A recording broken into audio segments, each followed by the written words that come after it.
Most people run from pain. My guest today has spent a career teaching people to walk toward it. Bernie Kelly has taken thousands of people up the steep slopes of Mount Everest and Mount Kilimanjaro. But it was his own chaos, his own fracture points that gave him the deepest lessons of all. This is Through Your Lens, and this is Bernie Kelly. Bernie Kelly, what was one of the most difficult moments in your life that in the end actually became a bit of a blessing? That's the easiest question of all time, Tom. I've lived a fairly blessed life. But when 9-10 years ago, I think I've been saying 9 years for 2 years, so it might be 10, 11 years ago, the call of separation and divorce came into my life. It threw me into two states. An incredible state of pain and chaos that I believe lasted about 18 months. But really what was happening in that time was the absolute downfall, obliteration of identity. So whatever my identity was in my mind up until that time, you know, good Catholic boy, wonderful Catholic family, oh my God, the Kellys are enormous success, da-da-da-da-da-da-da, all of that was obliterated through that experience of separation and divorce. You know? But the beauty of pain and chaos, and how dare I use a contradictory word like beauty, but I believe this, is that it stimulates enormous reflection and reevaluation. And if you're still dedicated to maximising yourself for life, if that is still a motive, that reflection and reevaluation has led me to a place in which, on an ongoing, continuous basis, I couldn't be happier.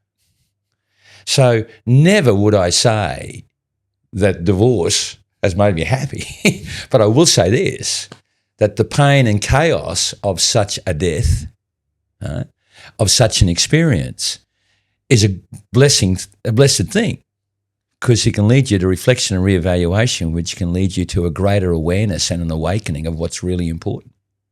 You know, and that's where I feel blessed right now. So there's the greatest experience impacting my life. I love that. I love that answer and that outlook. You said 18 months. Was there a moment, you know, at the end of that where the clouds just separated a little bit and you saw the light and you go, I'm free of all of this torment? Was there a moment like that, or was it just a slow 18 months of torture? You must have done your homework, man. Were you there at that moment? How'd you know there was a moment, you know? I've had the same experience. Wow. I've been divorced, but a relationship breakup. Yeah. And I don't want to, I'll get to it maybe later in the conversation, but there was that cloud parting moment for me, and I just wonder if there was for you. Well, mine, remarkably, because I live in Brisbane, right? But here I am on the Sunshine Coast. There was a moment not far from here at Batinia where I was driving the RAV4, and I must have been having an ordinary day. I got no idea why. I must have been feeling the pain, right? And it's amazing that when we feel the pain, even if we regard ourselves as not religious, it's amazing how we look to the heavens. And I remember driving the car and going, hey, God, help me, please. And back came instantly. I'm not going to say an answer because that would infer that, you know, someone was talking to me. But let's just say the narrative in the back of my mind went, wrong question. And I just went, yeah, I know it's the wrong question. Because the narrative just clearly said, stop whinging, stop being a victim to all of this, stop being attached to it. Oh my God, you are a free man. Free means free to be able to use my skills and capabilities and my capacity, and now I can do it without interruption, without intervention. Get out there and be best possible, beautiful you, Bernie. Go for it, Bucket. You got it, right? And that one moment was releasing, only to be met by something that happened 4 days later. And I was cleaning out the little caloundry unit that I lived in, and I found the prayer of St. Francis. Now, listeners, please don't you misconstrue this and start putting this discussion in the religious basket, because otherwise you're making a mistake. Are you religious or no? No, well, born Catholic, but if you ask me, am I Catholic now? The answer is no. Yeah. Because a Catholic should be practicing. Yeah. And acting, and I'm not doing that. Yeah. Do I have a spiritual belief that there is something bigger and better than myself? Well, of course I do, because if you look up at the bloody stars every night, what other conclusion can you reach? You know, you can't have a trillion stars in the Milky Way and then have a trillion galaxies and not think that there's something more powerful out there. So let's come back to the Sorry, story. I interrupted with a big religious question. Back to St. Francis. Well, the prayer of St. Francis goes, Lord, make me a channel of your peace, something like, where there is despair, let me bring hope. And then it says,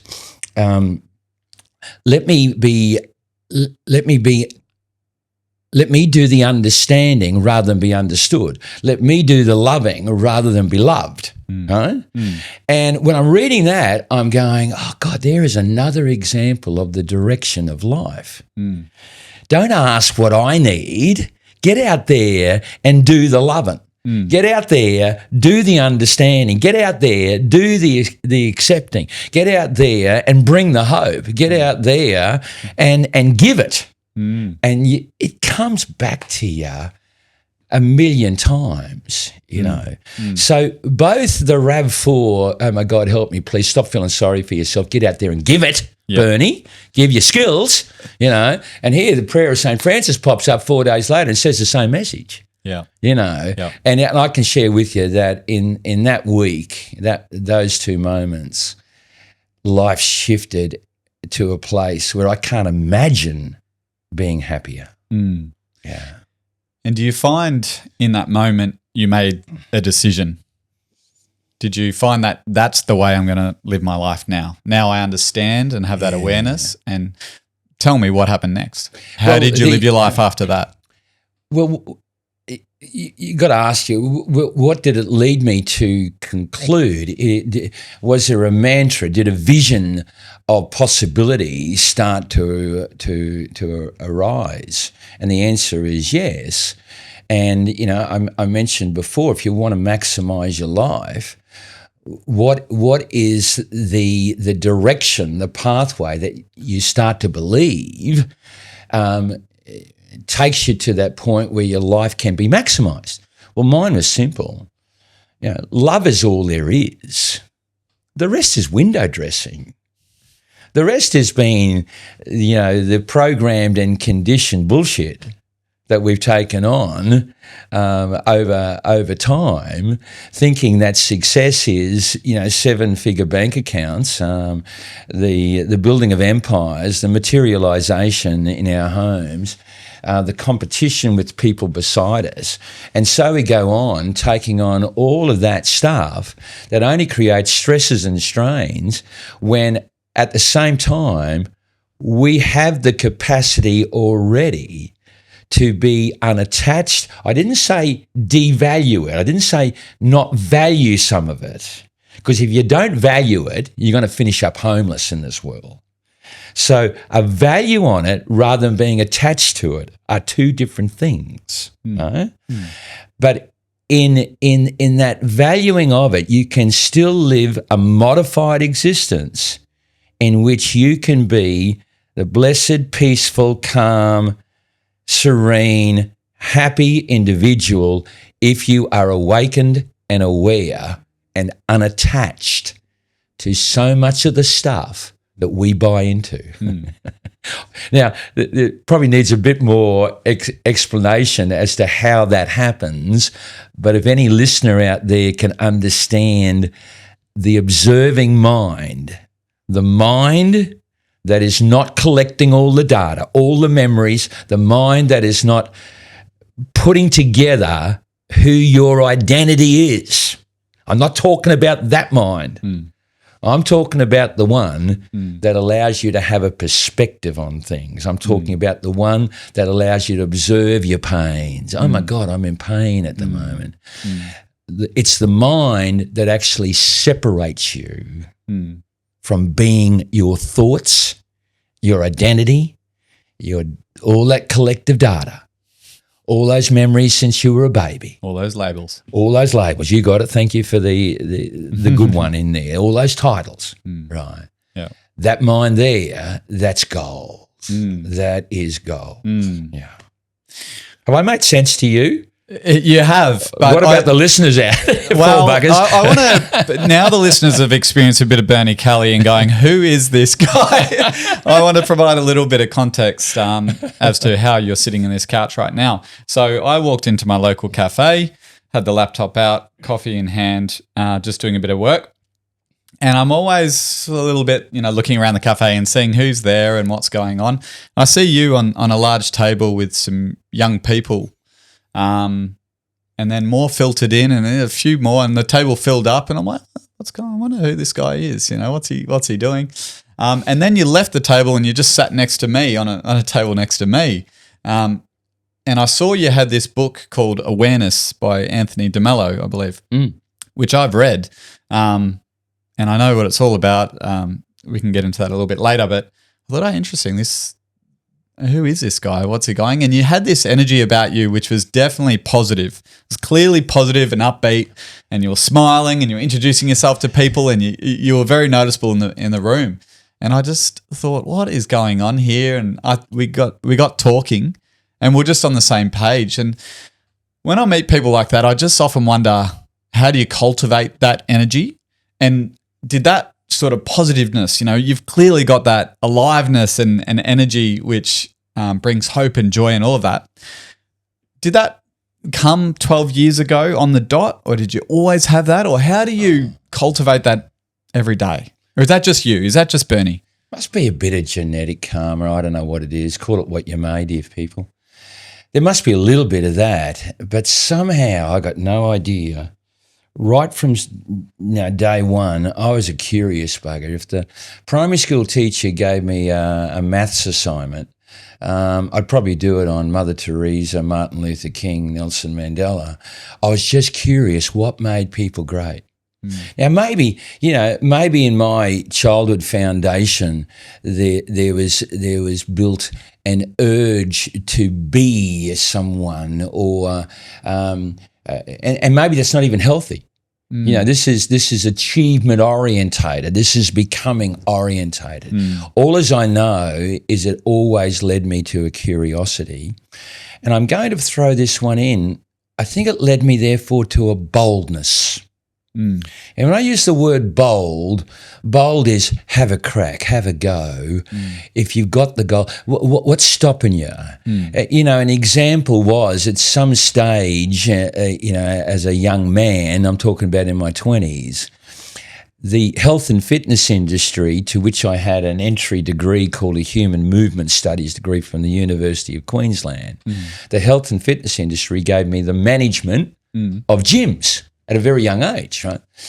And the only bloody really decent thing they did for me was they used to take me along to these seminars, these American, Zig Ziglars, Tom Hopkins, Dr. Dennis Waitley, $95 at the Brisbane Park Royal. I used to watch them on the stage and go, you know what, I could do that. That's me. Okay. That is me. Yep, they were speaking your language. Yeah. So I went, well, what do I do next? I can only think of one thing. I heard of a group called Toastmasters. And long story short, I joined Toastmasters, become the president of the club within a year, and 3 years later I'm in the Toastmasters World Championship of Public Speaking in Reno, Nevada in 1986, and I become the second Australian, but the youngest, to win a place in that in that championship. Right. What's the point of my story? And just for those playing at home, Toastmasters is a public speaking organisation, Yeah. which in virtually any city in the world now, I would believe if you typed into Toastmasters in whatever is a phone book these days or Google phone book, right, you're going to find a Toastmasters club. And by joining it, you're going to go on an exploration of your public speaking skills and become somewhat equipped to be able to handle yourself standing up in front of an audience, right? Mm-hmm. But I was in that World Championship of Public Speaking in 1986, finished third. And the point of my story is I was bold enough to walk up the steps of Toowong RSL at a young age and join the Toastmasters Club. I was bold enough to throw myself into the competitions.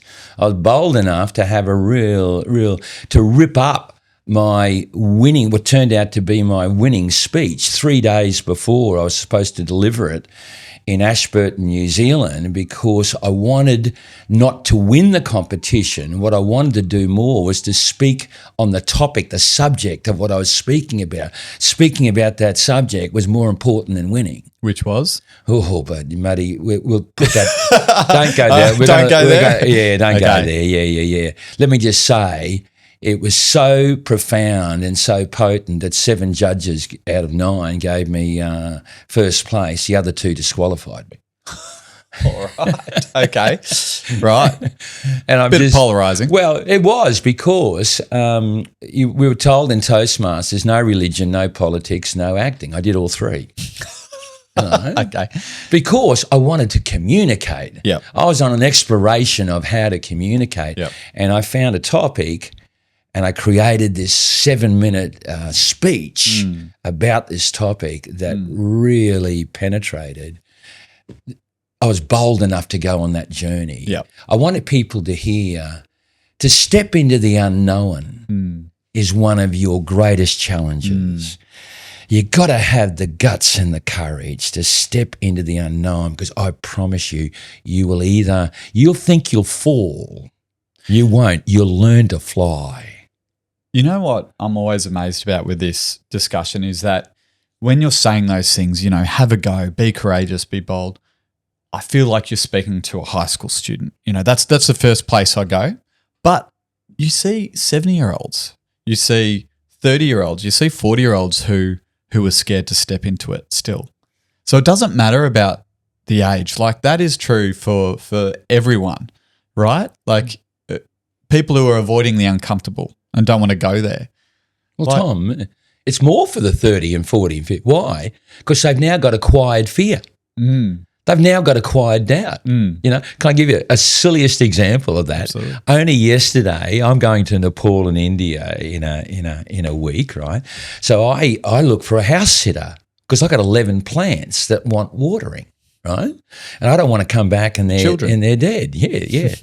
And so I put in this Facebook post, of which I've already got 50 applicants who want the gig in my unit. And I say dressed it up. No, I shared my enthusiasm for whoever gets this gig is going to get 1 month in an ARIA building at the Wollongabba, swimming pool on the rooftop, gym, in the most sensational locations with restaurants and cafes all around them, in a beautiful little pad. And I shared it. I kid you not, if I go onto that Facebook post now, there's 158 comments, of which half of them think it's a scam. Right. Here's my point. Yep. We got people out there, those ones there, they're living in fear. They're already looking for doubt. They're looking for reasons why not. Please don't tell me they're alive. They are programmed and conditioned already to go around looking for what is wrong.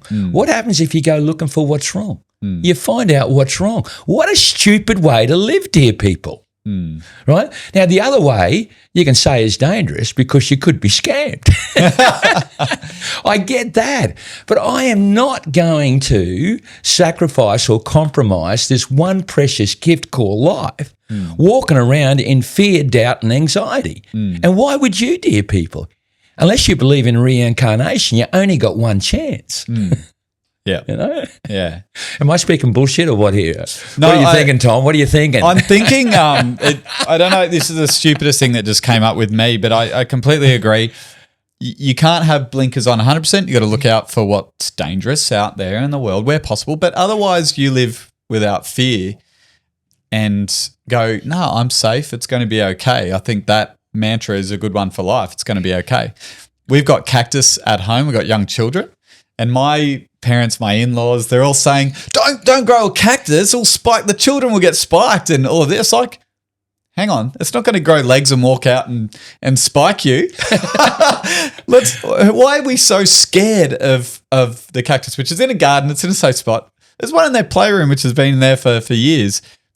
It's this fear of like this scary thing. Don't go near it. It's like, no, it's okay. Yeah. Sorry, it's a weird example, the cactus example. No, I know, I get it. I mean, we're just basically talking about acquired fear, anxiety, and doubt, and then looking through that lens. It is a conditioning. That beautiful book that we were talking about before, Anthony DeMello says something like, what would happen if you had a baby, right, a child, in the first 1 or 2 years, and you only gave them Coca-Cola? Right, you'd probably think they'd become a sugar addict, because of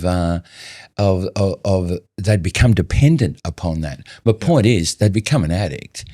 We're already, according to DeMello, and I buy into it, we're already addicts. Mm-hmm. We're addicts to how we believe life should be lived. And we're taught that right from day one. If the same sperm and the same egg that created you, Tom, and you are Tom Rawlins today in this Western world, defined Sunshine Coast, Australia, etc., etc., etc. Very lucky. But if you were born in Afghanistan, same sperm, same egg, I can promise you now, you are a different Tom Rawlins at your age if you were in Afghanistan. Here's my point, right? Which one is the truth? Which one is the real Tom Rawlins? Is it the Afghanistan one? Or is it the one that sits here in front of me? Which one's the truth? Answer? I think it's a simple answer. Neither. Neither are. Yeah. They're interpretive identities. A little bit of genetic karma, I get all that, but oh my God, there's a whole host of information that you've acquired over time that's been given to you. The Wiggles gave it to you, mate. The television, Where the do you school. think the strongest influences are? Oh, well, they've got to be in the first seven to, I make it up now, please, mate, 7 to 12 years. I don't know whether it's 12 years or 7 years. But I reckon 80% of the way that we see the world is acquired in those early times. Who and what were the labels that were put on you in the first few years of your life? Not a few years, but the formative years of your life. What were those titles and labels on you? I think that life is determined by achievement, ambition, competitiveness. Life's about winning. I think some of these labels I acquired over time. I went to a school called Nudgee College, played in the first 15 in grade 11 and grade 12, fair income. I believed I was one step away from the Wallabies, right? Somehow that type of picture of success I was having at 17 years of age, Yeah. Hey, congratulations to everyone who's become a Wallaby, and fantastic. On the day that you die, you'll still be able to say that you're a Wallaby, but at the end of the day, does your 21-year-old daughter still love you? What love did you create in the world? What legacy did you leave behind? Is the world a better place because you were in it? How did you bring meaning to your life? It may not have been by becoming a Wallaby. You were in the Australian cricket squad, weren't you, at a young age? No, I had a couple of Queensland under 19s and under 23s, played A-grade cricket for 7 years, yeah. So that all was very much a part of your life, Absolutely. Achieving, succeeding, doing all these things. Did that come from parents, teachers? Where did that come from? I don't know where it came from. I could, if I say parents, poor old mum and dad, I'm blaming them. 93 and 87 is still alive. I'm not inclined to go that way. Let's just say that was the environment around me. That includes teachers, schools I went to, beautiful parents, the world around me threw me into that arena. But I can still remember the stress and the strain of striving to become a first-class cricketer, right? And the doubt and the fear and the competitiveness that created, the work, the labour, I can still remember all of that. Were you a batter or a bowler? I was an opening bat, and thank God I didn't make it, mate, because I was the most boring opening batsman that ever to play A-grade cricket. When you got bowled out, what did it feel like at that time? Well, you're a failure. Here's the reason why. Because you're so attached to the successful outcome. Not to succeed is a failure. Well, no, it's not. It's a friggin' game. Nothing more, nothing less. At 67 years of age, do my ducks count now? Do my hundreds count now? No. They were just part of the journey. Yeah. Your son is a professional athlete. Yeah. He's a High Rocks champion of Australia. What's it like now? I believe you're his coach now. No. Can I say that? What it is? Can I put that label on you? Recently, he said, "Oh, Dad, can we catch up together for an hour per week? Because I'd love you to be my coach." I haven't actually investigated what he meant by that. Because right now, I'm not his coach. I'm really happy for him to be his own man and find his own inner coach and his own external coaches to help him in his chosen sport of high rocks. So but if he wants me to be a listening board to aspects of his life, that is the only coaching that I will do. I won't be one that's going to set the agenda. His life, share with me, son. I might have a thought or two. Yep. What's been your biggest learning as a parent with that success-failure relationship? I've got these words that I used to echo. I'm not quite sure how much, for example, either of my children actually experienced these words. They may have been just Dad's rhetoric, right? The words were, it doesn't matter whether you play cricket for Queensland, son, or it doesn't matter whether you achieve this or that. It's just all part of your journey. Enjoy the journey. Yeah. Let the sport just be a part of your journey. Let your university studies be part of the journey. Let being part of the choir be part of your journey. And love the learning and the growing and the evolving from it all. Not the outcome.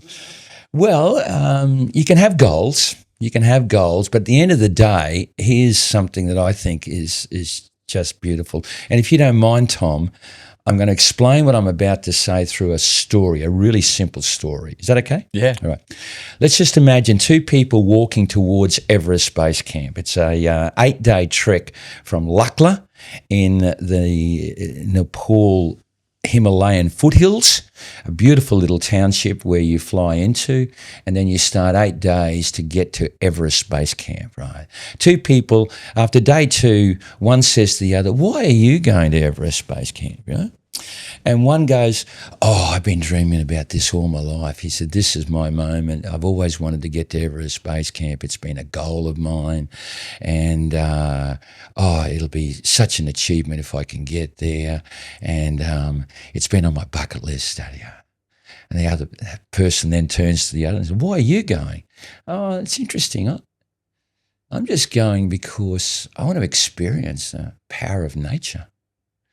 I mean, these are the Himalayas. I've got 4 8,000 metre peaks looking down upon me, 12 7,000 metre peaks, and a whole host of 6,000 metre peaks. Like, what an environment. Unfortunately, as they proceed, by day 6, a really terrible storm comes in, and they are on a time frame, and they can't go from day 6 to day 8, which would have been arriving at Everest Base Camp. They have to turn back. There is no other way. As they turn back, let me ask you, which one's the happiest? One there for the environment.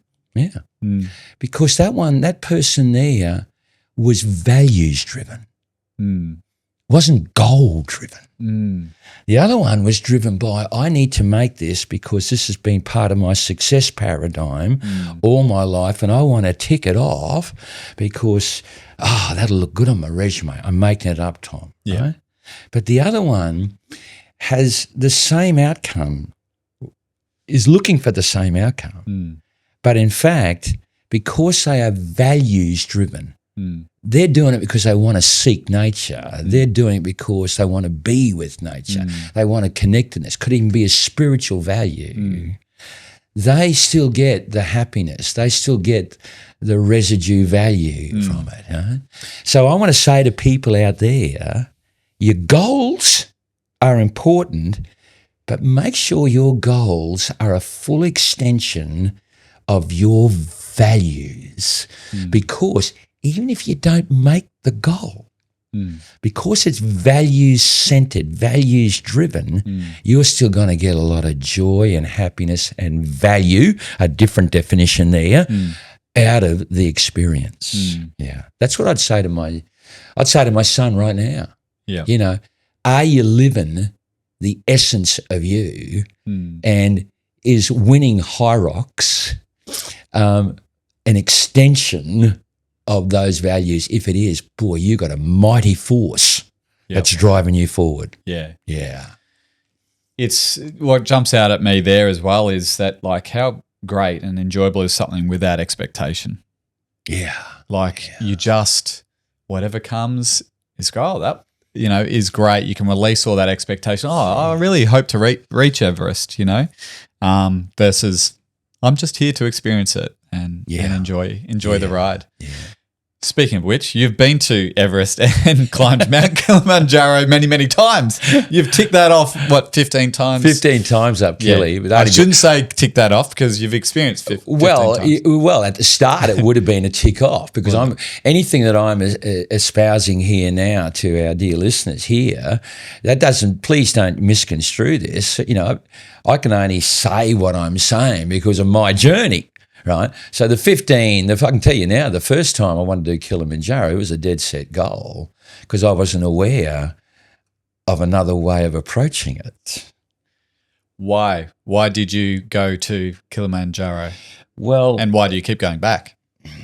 Transport me there. Never been. How is the experience? How difficult is it? How amazing is it? Being a leadership coach for both many corporations here in Australia, but perhaps even more schools down the east coast of Australia in particular, sweep it around to Adelaide.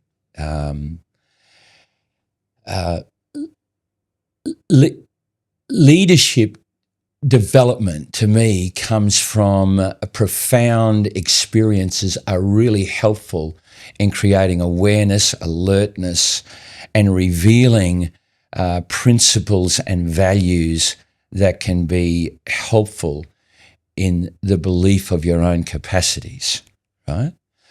So I used to run all these leadership programs and think, gee, that was a great day. I'm a bit of a gamester.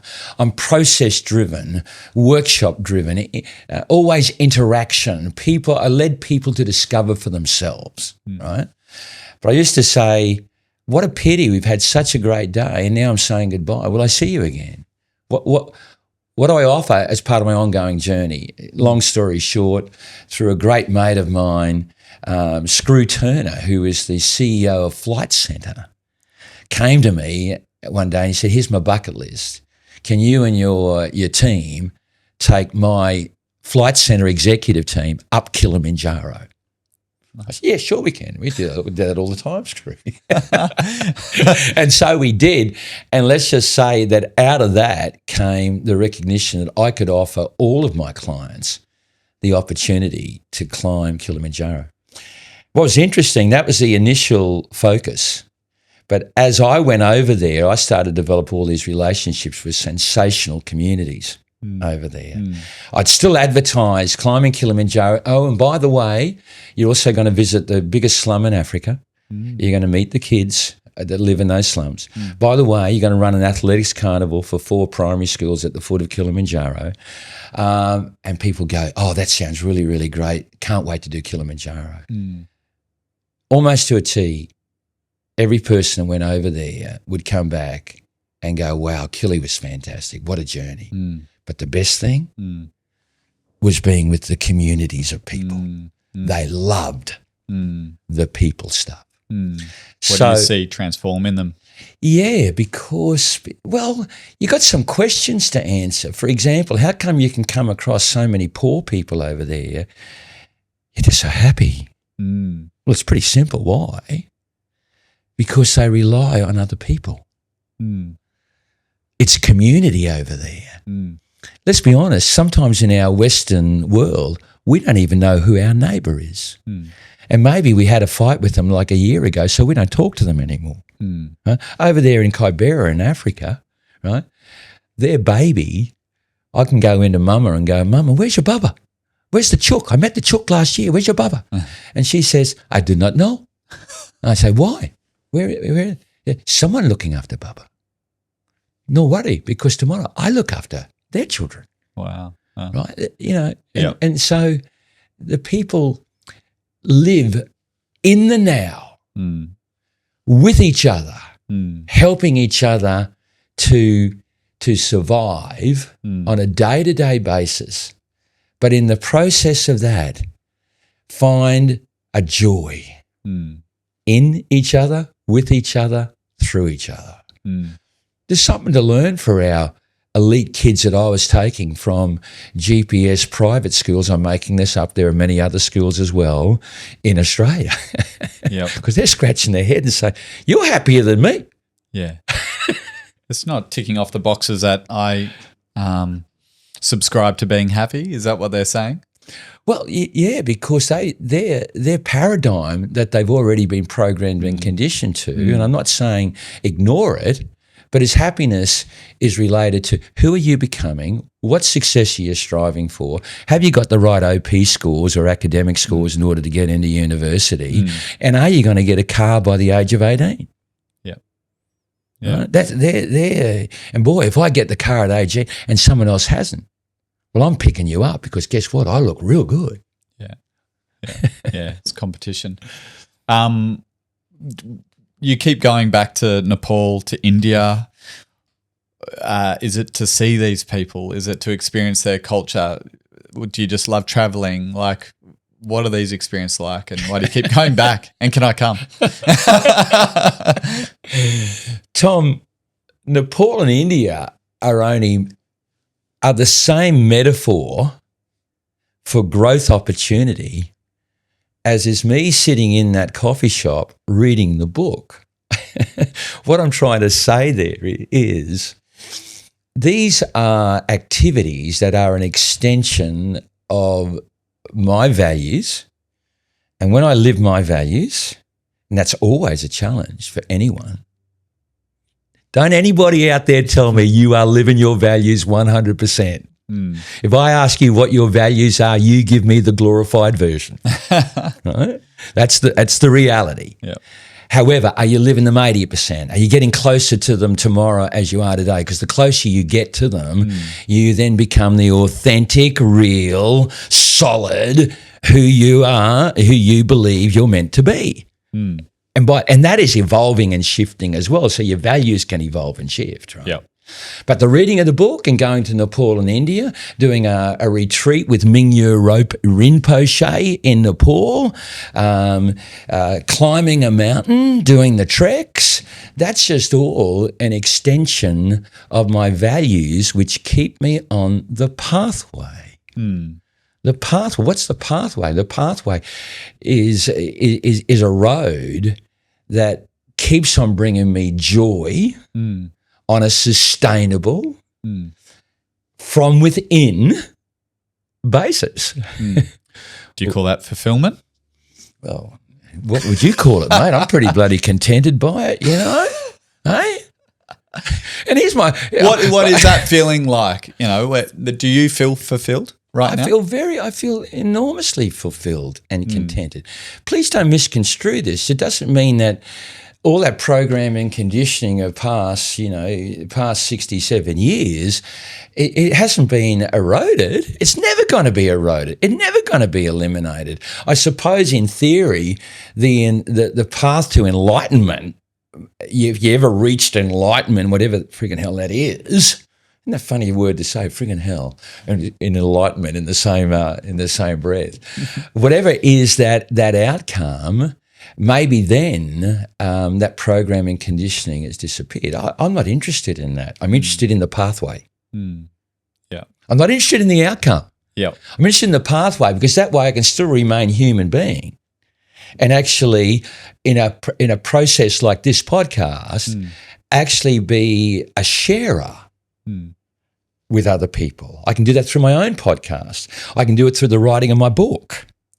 You know, and that to me brings meaning to my life. Greatest meaning, however, comes from my own personal journey. That's what Nepal and India is. That's what the reading of the book is. That's what a meditation is. That's what honouring the body is and making sure I get my exercise done on a daily basis. Do I do that all the time, Tom? No. Welcome to humanity. What is Journey with Bernie and what is the pathway you're on now? Oh, mate, I gave you a clue before. I'm surprised you're asking me the question, mate. You know, love is all there is, man. The rest is window dressing. So, what's the pathway? Become the most loving human being that you can possibly be.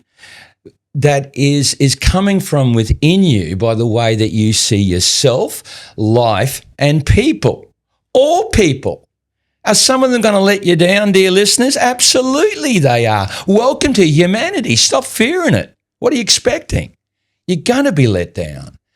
But that should not stop anyone from being on the pathway to discover what can I do tomorrow? What strategy? What action? What are the processes available? What are the ways of seeing the world that allow me to generate greater happiness from within? Right? And to me, there's no limit to that possibility. Right? You can ask me, well, to what degree are you happy now? I'll make up a number. But if I say 82 out of what? What, 100? No, can't I be 120? There's no limit, Tom. It's a continuous journey. Don't you think people are in habit loops which keep them stuck in the mud? Well,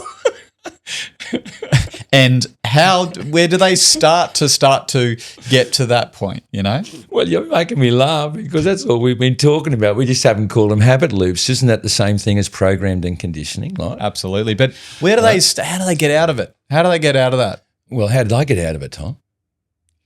I gave you a clue earlier on, mate. How?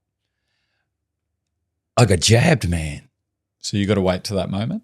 No, you don't have to wait for it. This is a part of the sharing, isn't it? Because don't wait for the pain and the chaos to arrive, although I'm going to say this, it's very helpful. It's potent, true. It's painful, and when you're in it, it'll feel like the worst thing that could possibly happen. But in fact, dear listeners, it could be the best. And that's a wow to a person who could be aware enough to be in pain and chaos and yet aware. That means to an extent an ability to unattach from it, to see it as pain and chaos, but not to be it.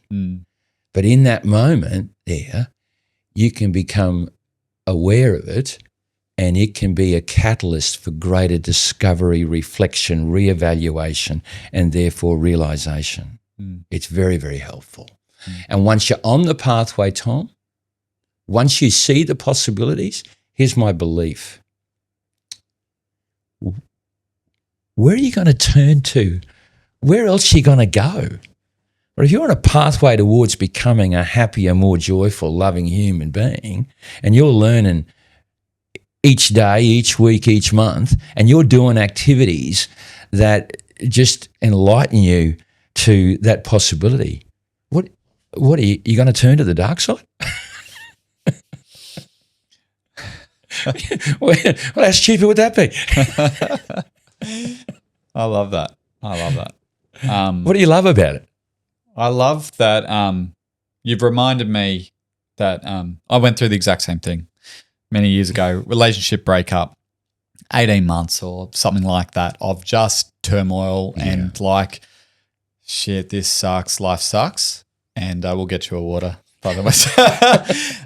And just coming out of that and being free and feeling light and then going, what next? And I started my business off the back of it, and something that I truly love and get to do today and sit with you today. You know, it happened all the way back then, a long time ago, but it was that moment for me where I was like, I'm free of all that shit, and I can actually start living now and doing what I want to do for myself. Yeah. Well, you know, we've mentioned, and you've just reinforced it there, about the value of the pain and the chaos. It doesn't mean there aren't other things that you can't do, that you can do on a regular basis. Like I'm going to advocate the meditative process, right? Reading that book is meditation. Walking in nature is meditative. And I'm going to say something funny, particularly with walking paths that have tree roots exposed and are really rocky, like the Himalayas, as an example only, because you're so focused on where you take your next step, right? You got nothing else from the mind that's intervening. So it's a meditation, you know. But meditation is simply the ability to separate yourself from thought, to recognize that your thought is almost, here I go, it's like a third person. You know, it's like using the observing, the aware mind to look down upon it and to be able to say to the mind, for example, you've been sending that movie for 2 days. You've been trying to get me to get bloody down all the time. I'm pissed off with your mind. Way you go. Please send me another movie. Should people believe their thoughts? Believe your thoughts. If they add value, I think that's okay. Yep. But can I just say to you, dear people, half your thoughts over there are just an interpretation of life.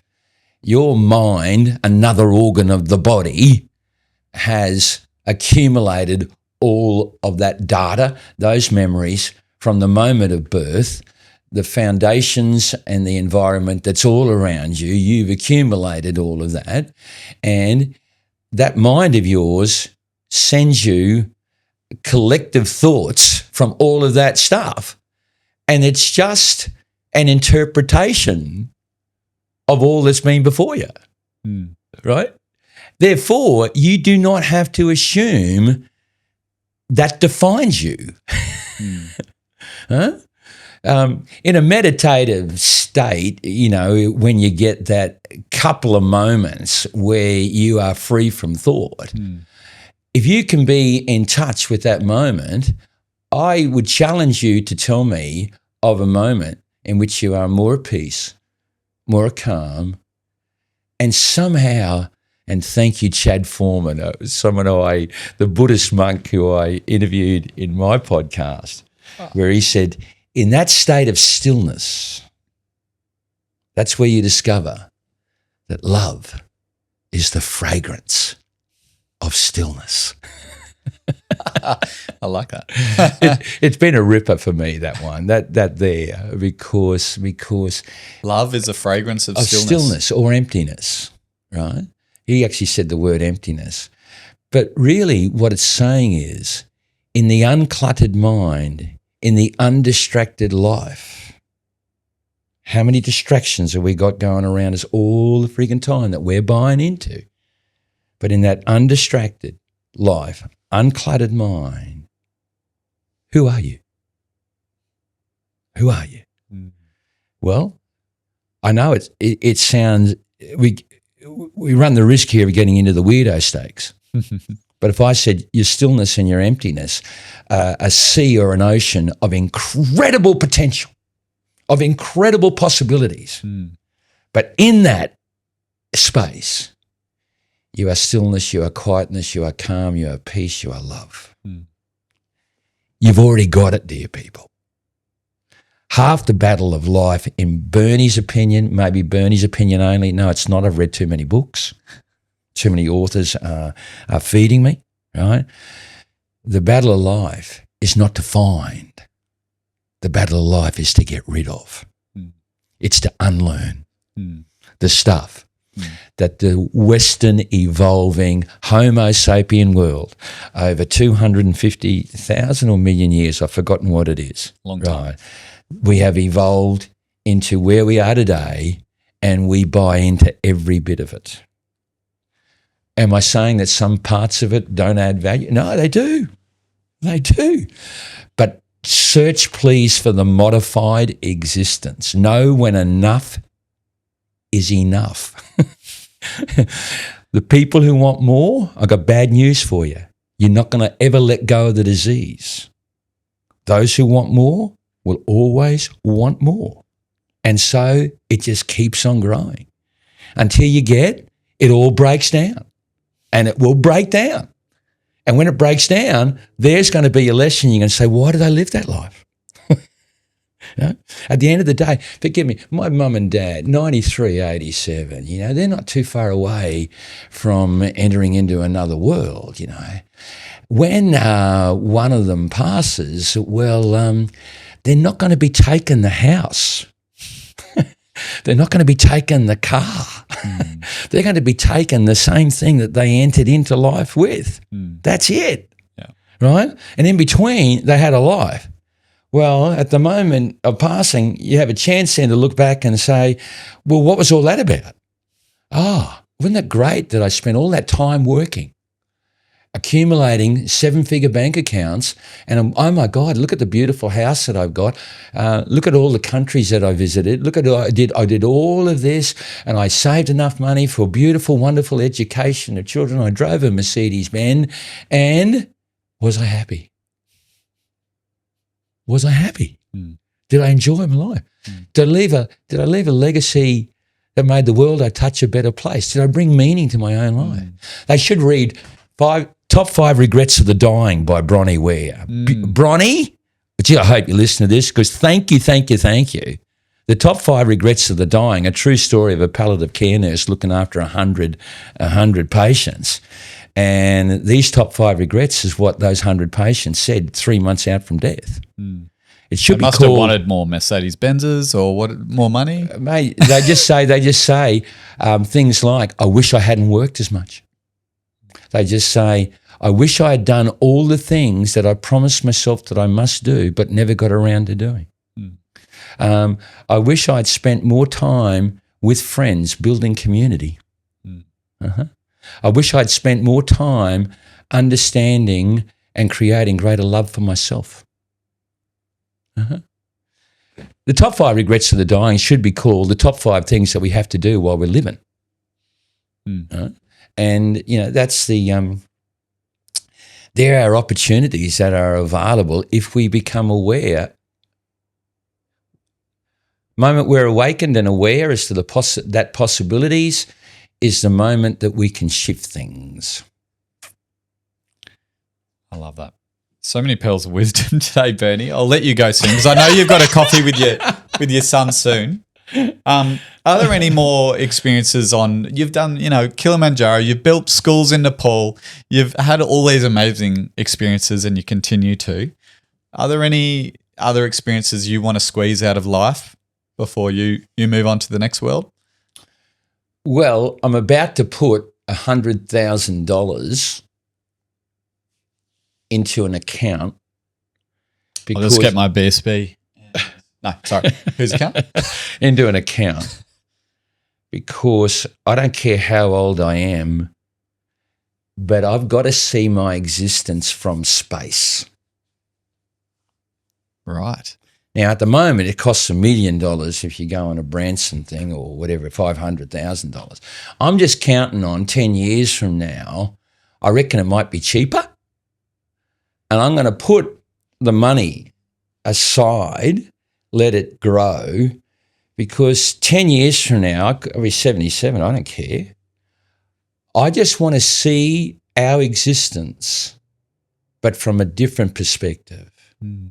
At the moment, we are all locked into our address being 62 Logan Road, Wollongabba, 25 Smith Street, Batinia. Mm. In reality, our address is planet Earth, Milky Way, universe. Mm. I want to see the blue marble, my existence, from out there. Because if I do, I will sense that some of the perspectives that I've shared here in this podcast, I'll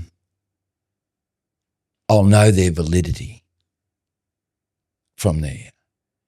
And it will entrench, enhance, and I'll absorb a greater perspective of this beautiful thing called life from out there than I can with all these distractions that are around me down here. I love that. And I didn't see that coming. I asked people what's next on their agenda. They might be going, well, look, I'm going to Bali for a holiday and you want to fly to space. I just want 15 minutes out there. I want to see the universe as I can't see it from here. Hmm.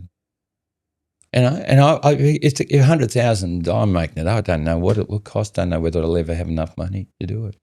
But put it this way, I can't think of a better way to spend that money. Hmm. I love that. Bernie, final question. Where are you at most peace?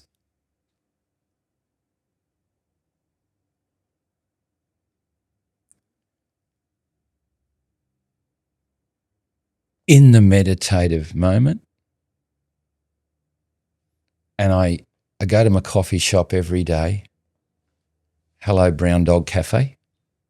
I read my book and I go upstairs, and I don't know how long my meditative process could be half an hour, could be 45 minutes.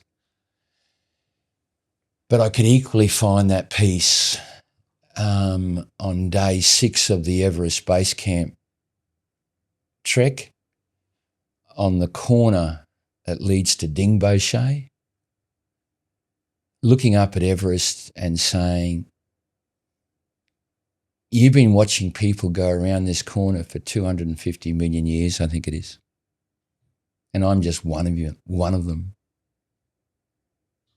How incredible is it for me to stand here and look at 250 million years